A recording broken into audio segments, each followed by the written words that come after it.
ఈరోజు దేవుని వాగ్దానం యెషయా గ్రంథము 66వ అధ్యాయము 13వ వచనము. ఒకని తల్లి వానిని ఆదరించినట్లు నేను మిమ్మును ఆదరించెదను. ఈ వాక్యం యొక్క ముఖ్య అర్థం, తల్లి తన బిడ్డలను ఎలాగో ఆదరిస్తుందో కాపాడుతుందో అలాగే ఆయన కూడా మనల్ని ఆదరిస్తాడు, కాపాడుతాడు. తల్లి తన పిల్లల కష్టంలో, సుఖంలో, బాధలో, దుఃఖంలో తోడుగా ఉంటుంది. అలాగే ఆయన కూడా మనలను కష్టంలో, సుఖంలో, బాధలో మన తోడే ఉండి మనల్ని రక్షిస్తాడు. దేవుని ప్రేమ మనుషుల ప్రేమ కంటే గొప్పది.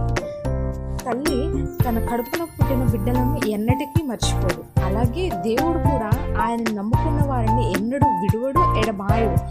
వాళ్ళ వెన్నంటే ఉండి అనుక్షణం రక్షిస్తూనే ఉంటాడు. అలాగే తల్లి ప్రేమ ఈ లోకంలో అన్ని ప్రేమల కంటే నిస్వార్థమైన ప్రేమ. దేవుని ప్రేమ అంతకంటే గొప్పదనమాట. అలాగే ఆయన మన పాపాలను క్షమించి మన దుఃఖాలను భరించి తల్లి వంటి ఆదరణ మనకు చూపుతాడు.